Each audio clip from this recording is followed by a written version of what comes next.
right, Brett Leary. I'm still chilling in Bermuda. I mean, I don't think I want to go back to Atlanta at this point. It's so beautiful here. But with me right now is Benedict from Oracle Team USA. We're watching the America's Cup here. We didn't quite have the results we wanted today, but there's still some races to go. Yeah, it won't be over till it's over. Brent, thanks for having me. So basically, maybe I'll give you a little bit of an update what happened today. I think our boat really increased a lot of speed. We had 5 days last week in order to get a little edge. It was a still heap to climb last week where we were not that competitive as we thought, but the boat performance this weekend was even, was close to even. So today we did some little sailing mistakes, so we can't blame the engineers this time. It's more on the human side. Oh, okay. Well, let's talk about a little that we heard early today when there was a little tech talk around how Oracle Team USA is using technology to do what they do. Sure. And one of the things that struck me was the statement that said, back when the race got started back in 1851, it was about technology. And people would probably think 1851, what kind of technology was that back there? But now today, it's definitely about technology. Maybe you could talk about the kind of the evolution of how technology play a role in this. So basically, if you look at this cup and the previous cup, the biggest news were the foiling systems.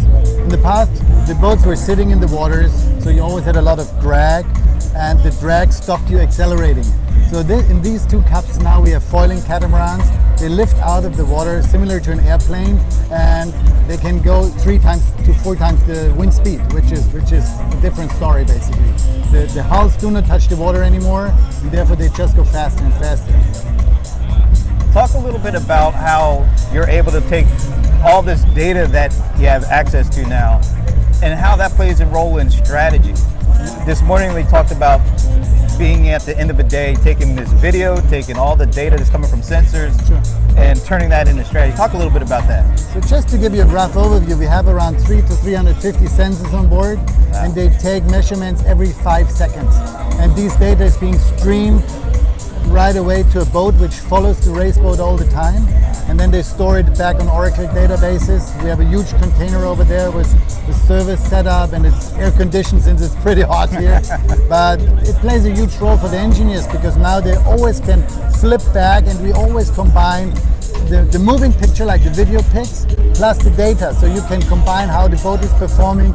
There's a drone always following the boat, so we have drone pictures, and that's the good thing that we have everything synced together. So all the engineers, they just can grab all these data and they see how the boat performs under which condition, and they see what changes it made due to the changes they made on the boat. That's the biggest challenge basically, because sometimes you don't know if the change you're doing is as good as the theory tells you.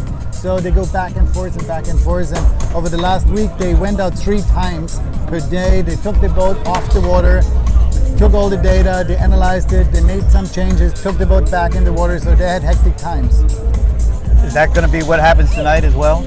I think they went out tonight or this afternoon again to do some little testing again, but the boat performance wasn't the issue today. We had 2 not so good starts, so to say. There was a duck situation where we got stuck, but let's see, tomorrow's another day. We had a great comeback in San Francisco some years ago, so we know how it feels to be down by some races, and now we're not allowed to lose anymore. Not allowed to lose anymore. First to win 7, and now it's 6-1, so let's see what happens. Okay, well, let's talk a little bit maybe about the future. What do you think is going to happen with the use of technology and data 2 years from now, 4 years from now? So I'm not sure how familiar your audience is about the America's Cup. The tricky thing is the winner takes all the rights to decide what's going to happen. So right now it's a very technology-driven game because the boats are leading edge, they're foiling, a lot of technology involved. So maybe in the next cup we might not foil because the winner decides on what boats we're going to race.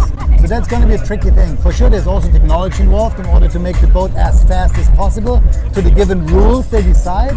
But right now we don't know. Is it a foiling boat? Is it a catamaran? Is it a monohull? Is it a trimaran? We have no idea.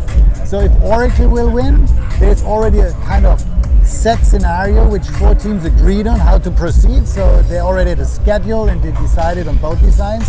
But if Emirates Team New Zealand's keeps on going, and you don't know what happens. You don't know. Wow. They might go back. They're going to race on monohulls as we did in 2007 with the America's Cup class boats. So you don't know. Wow.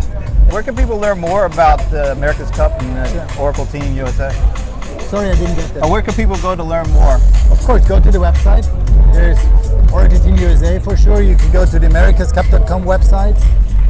Follow the teams. Very good. Good.